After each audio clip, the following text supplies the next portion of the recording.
أعوذ بالله من الشيطان الرجيم. بسم الله الرحمن الرحيم. ألف لام ميم. تلك آيات الكتاب الحكيم، هدى ورحمة للمحسنين الذين يقيمون الصلاة ويؤتون الزكاة وهم بالآخرة هم يوقنون.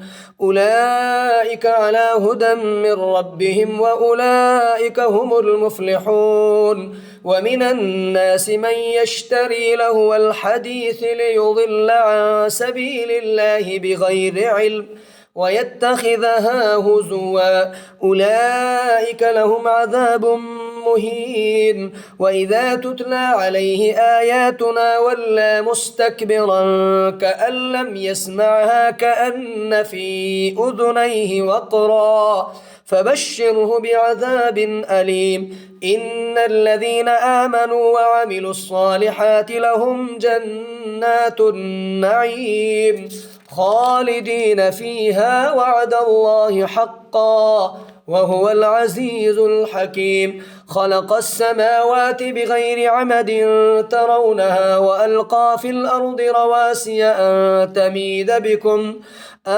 تميد بكم وبث فيها من كل دابة، وأنزلنا من السماء ماء فأنبتنا فيها من كل زوج كريم. هذا خلق الله فاروني ماذا خلق الذين من دونه، بل الظالمون في ضلال مبين. ولقد آتينا لقمان الحكمة أن اشكر لله، ومن يشكر فإنما يشكر لنفسه، ومن كفر فإن الله غني حميد.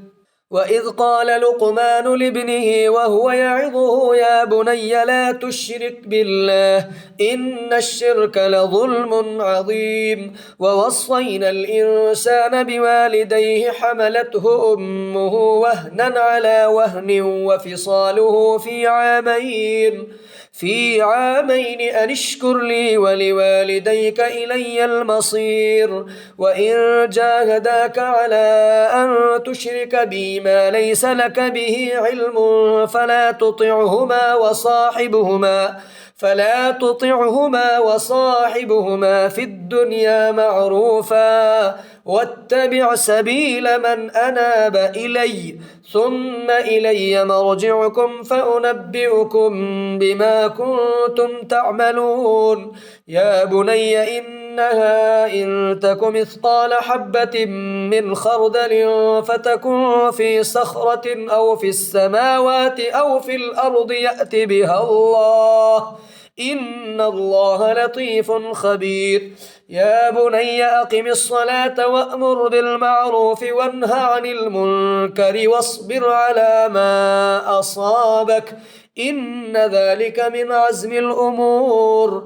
ولا تصعر خدك للناس ولا تمش في الأرض مرحا، إن الله لا يحب كل مختال فخور. واقصد في مشيك واغضض من صوتك، إن أنكر الأصوات لصوت الحمير. ألم تروا أن الله سخر لكم ما في السماوات وما في الأرض وأسبغ عليكم نعمه ظاهرة وباطنة، ومن الناس من يجادل في الله بغير علم ولا هدى ولا كتاب منير. وإذا قيل لهم اتبعوا ما أنزل الله قالوا بل نتبع ما وجدنا عليه آباءنا، أولو كان الشيطان يدعوهم إلى عذاب السعير.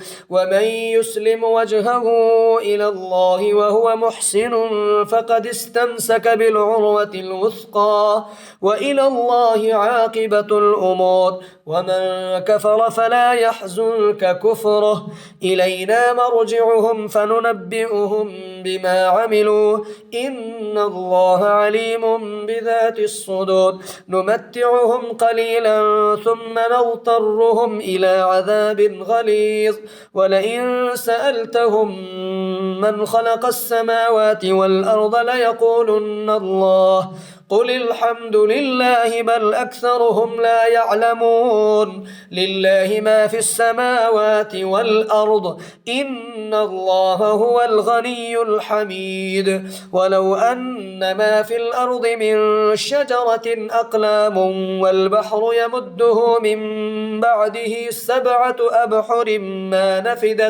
سبعة أبحر ما نفدت كلمات الله إن الله عزيز حكيم ما خلقكم ولا بعثكم إلا كنفس واحدة إن الله سميع بصير ألم تر أن الله يولج الليل في النهار ويولج النهار في الليل وسخر الشمس والقمر كل يجري إلى أجل مسمى وأن الله بما تعملون خبير ذلك بأن الله هو الحق وأن ما يدعون من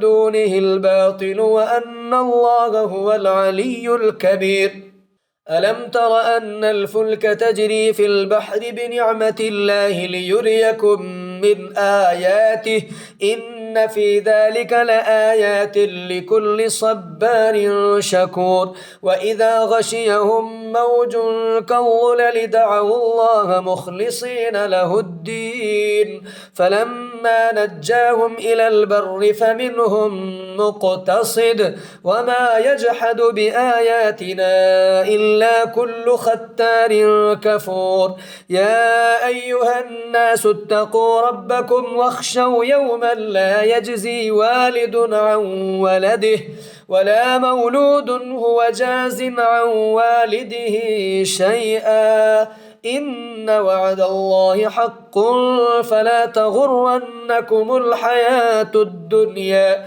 ولا يغرنكم بالله الغرور إن الله عنده علم الساعة وينزل الغيث ويعلم ما في الأرحام وما تدري نفس ماذا تكسب غدا وما تدري نفس بأي أرض تموت إن الله عليم خبير